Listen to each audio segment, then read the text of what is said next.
Hey everyone, welcome back to the range. My name is Matt, also known as the King of Armor Destruction, the Armor Wizard. Zap. We have a body armor demo today. This is a Patreon supporter donation.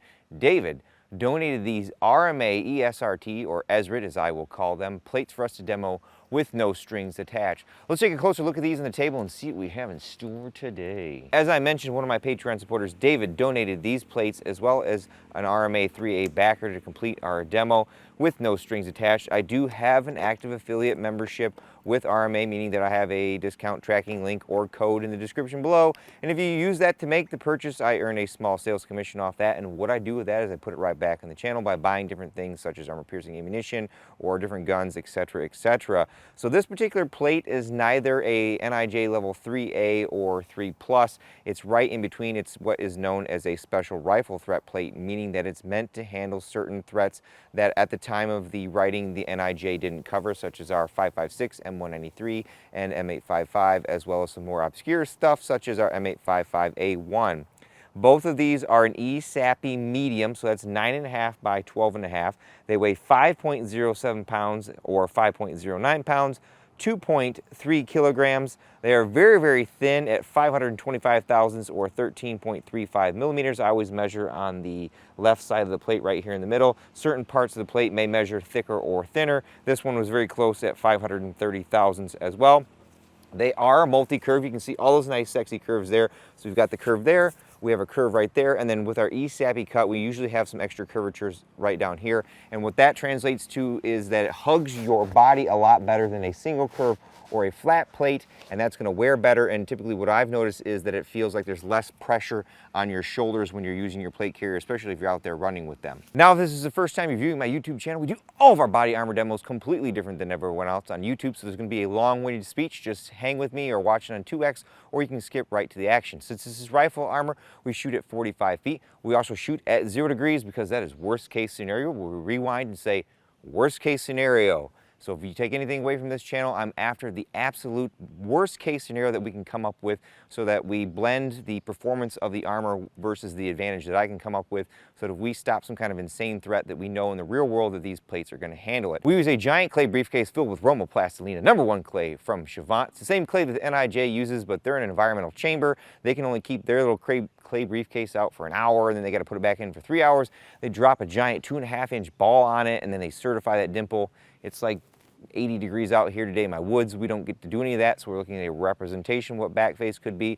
If we see something like 40 to 50 millimeters in my clay with 5.56, likely in the NIJ's eyes that would be failing. Since this ESRT plate employs a ceramic strike face per the NIJ, we've gone ahead and dropped each plate on its face 2 times as a preconditioning test, and then that effectively simulates you falling on your plates. After we've done that, we mark a DT on each plate indicating that we've done the drop test. If we've done it any more than 2 times, we mark that in the parentheses next to it.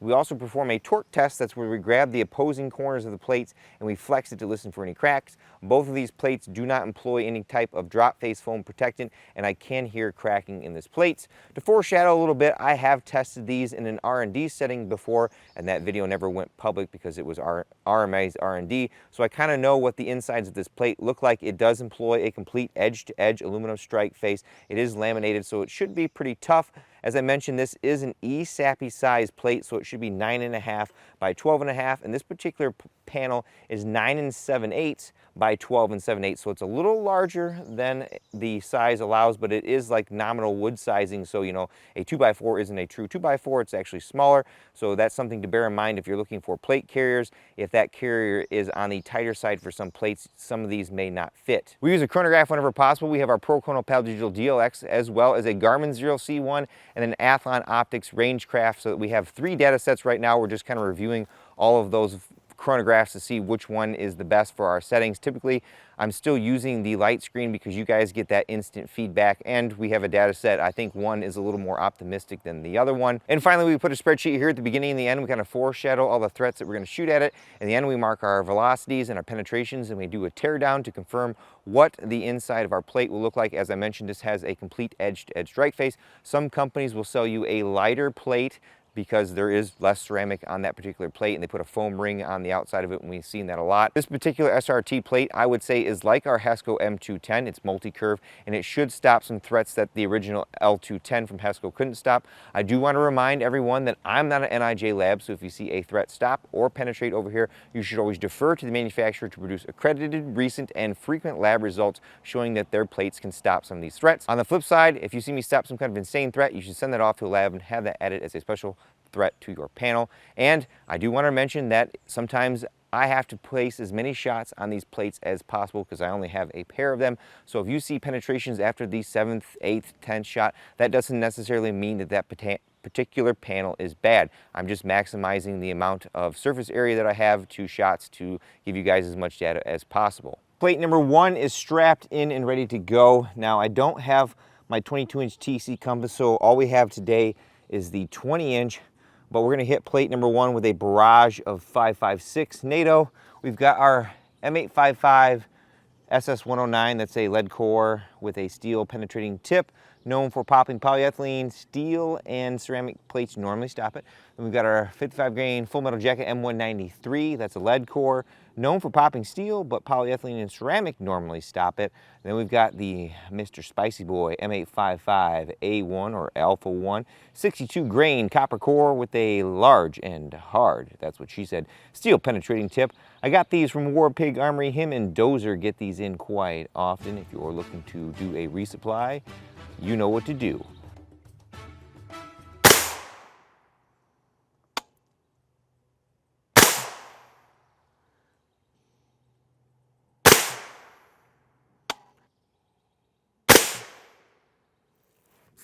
.30-49, .30-56,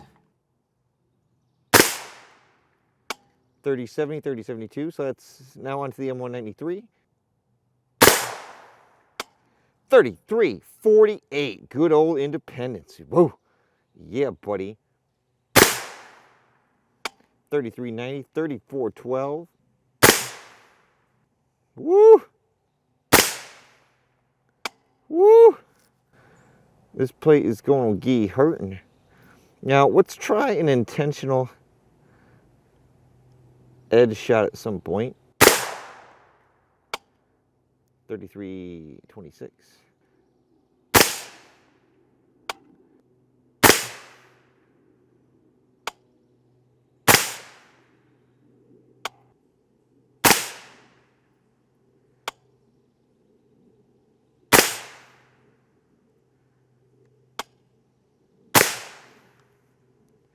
So those keyboard commandos and those naysayers, take a deep breath, check your heart rate, and let's go see what we did to that plate. Good shooting text, if I do say so myself. So our M855, number 1, 2, 3, 4, and then 5. Then our M193, number 1, 2, 3, 4, and then 5. Now that's kind of an edge shot. I want to take maybe an edge shot and a double up shot on the next plate, but if we get there, then our M183, M183, M183, then our A1, number 1, 2, 3, 4, 5, and then 6. We've smoked a lot of straps. A big thank you to my Patreon supporters today for helping us out. Place those bets on this blow. Oh, Raggy. We will pull these off and confirm, but it looks like we just have 3 pass-throughs from the M855 towards the bottom. We are well above the spec velocity that these call for. I do believe it's 3150. I'll pull this cover off and confirm, but it looks like they may have been just a little close to degradation there. As far as our back face goes, I am not too concerned about that with our 5.56 with this plate. That's right around 23 millimeters. And that edge shot right up there, 33 millimeters. Those are generally the worst. So like this 193 over here, 21 millimeters. Let's try this A1 that stopped down here, 19 millimeters. So that is well within the specifications, especially for an SRT plate. Very, very impressive. It looks like we're laminating the front of the plate. I'm not sure if we're laminating the back, but I always recommend, if we do this cool lamination layer up front, we do it out back. We didn't have a lot of fragmentation coming off the plate. This one, a little bit there, but normally the ceramic fragmentations coming off are a lot more controlled and slower than the actual fragments coming off of a steel plate. Confirmed, we have 4 pass-throughs on the M855A1, and those are well above the velocity spec, depending on which chronograph we check.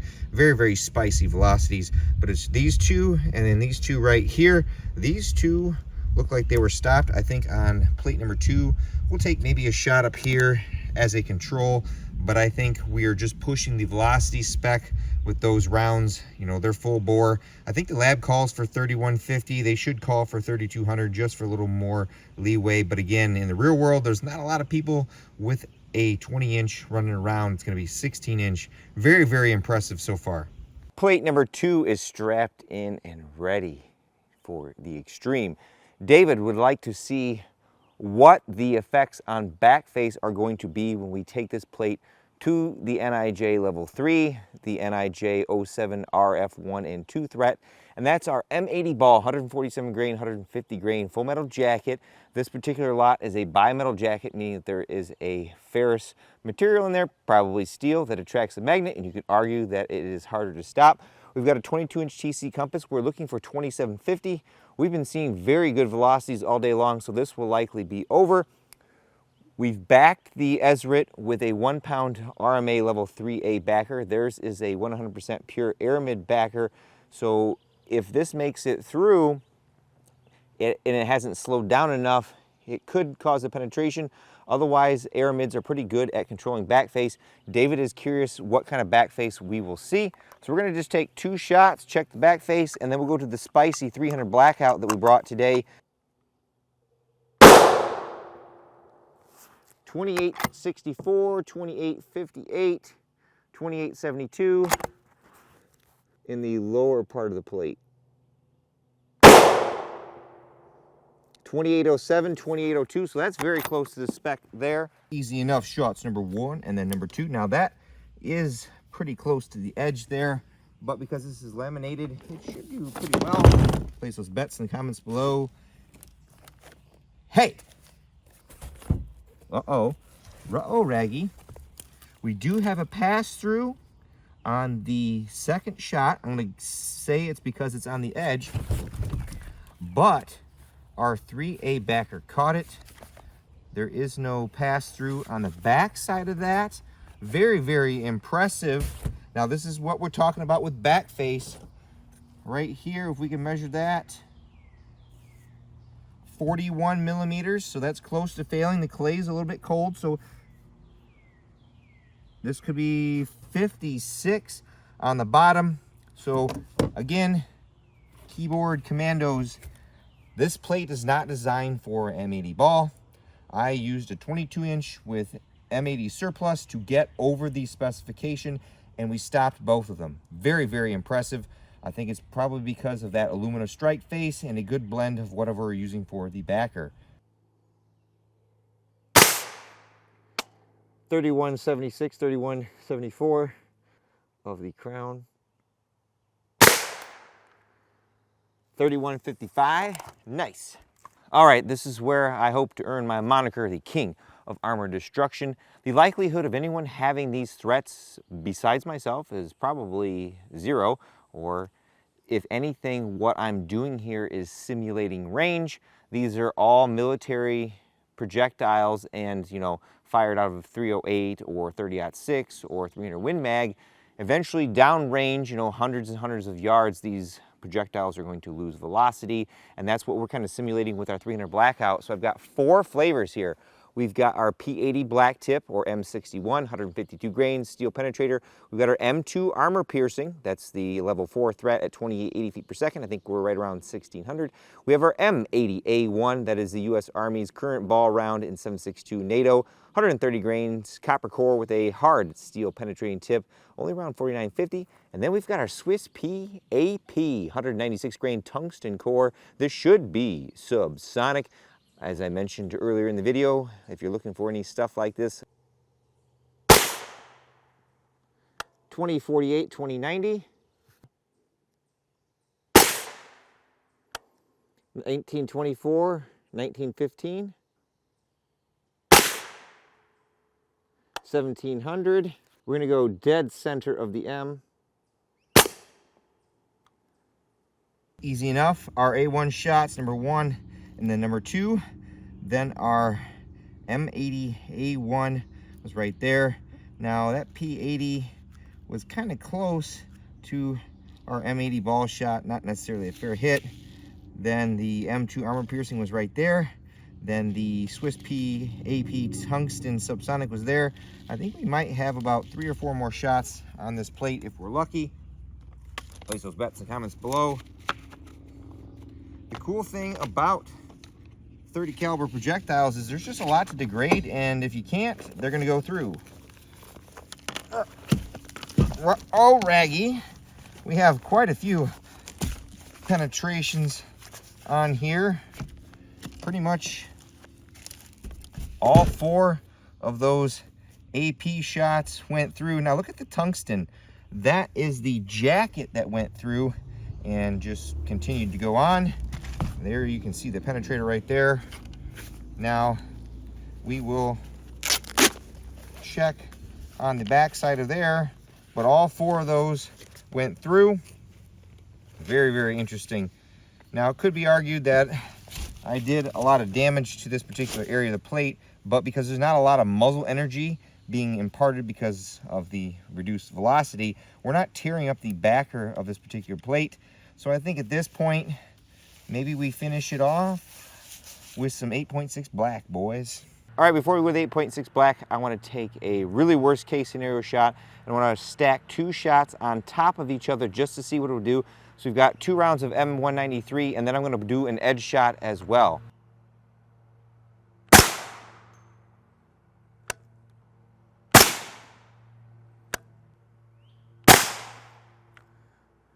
Let's finish this guy out with our 8.6 black. I've got 3 flavors right here.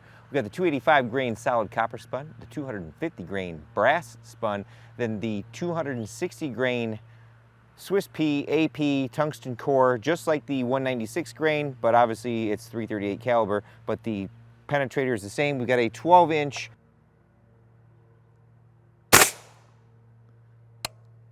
nice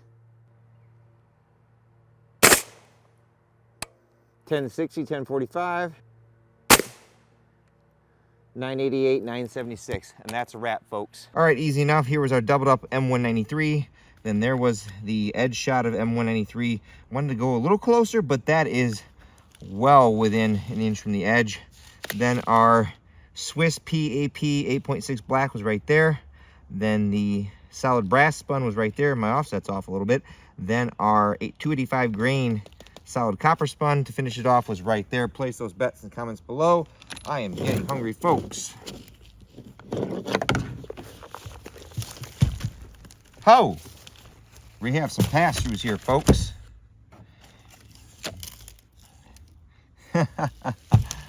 So our M193 pass-through, which, you know, we doubled it up. That's,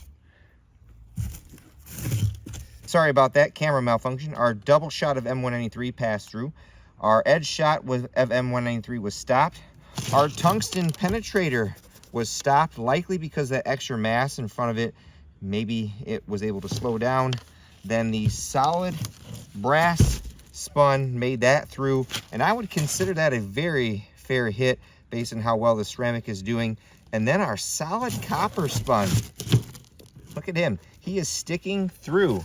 That guy, it looks like even the solid brass spun 8.6 black made it through our backer. And with that being said, again, those threats are very, very rare, and let's tear these guys down. Paging Dr. Matt to surgery. Paging Dr. Matt to surgery. Now, for a fan favorite, that's the teardown. That's where we get to look at the guts of our plates to confirm any assumptions or guesstimates we have as to its construction. So here is the strike face on number 2. We're using alumina oxide. That is the white dense ceramic. I measured that right around 312 thousandths thick. That includes whatever this laminating layer is. It does look like they are kind of laminating the back, but not as well as what I've seen with the 1092.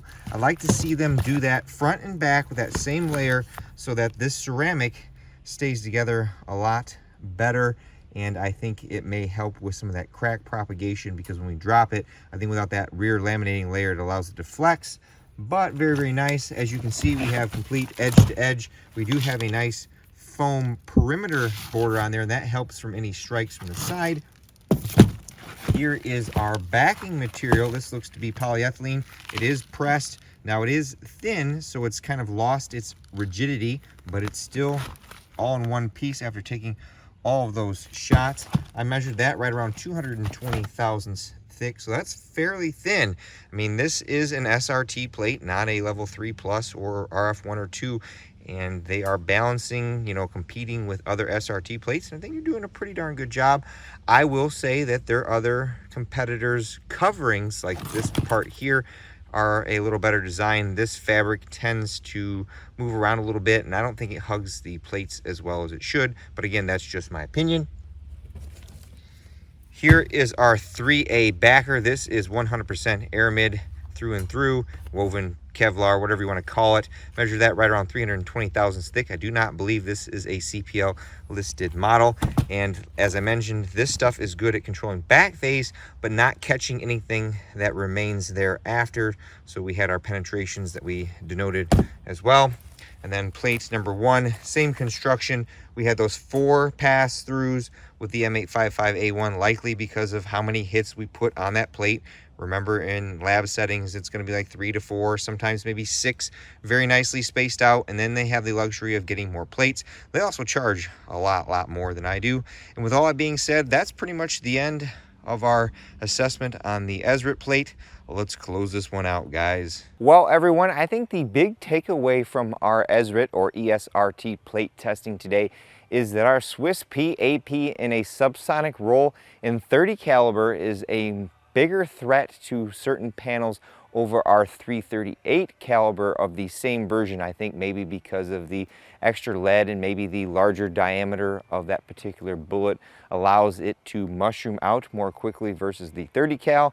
And to continue that, all of our 30 caliber threats in our 300 blackout that are military bullet designations, even at that reduced velocity, continue to be a threat for most of our plate designs, whereas our 5.56 threats, we're shooting those out of the longest barrel that we had possible today at well above the velocity that the labs specify, and we're still able to stop those, and back face was not a problem. I have little to no complaints about the overall construction of this particular plate. It is designed to be a lighter, thinner, more covert plate for those looking for the ability to stop our special rifle threats. And once we threw that 3A backer behind it, we were able to still stop our M80 ball. Our ESRT plate is in a little bit of a weird spot.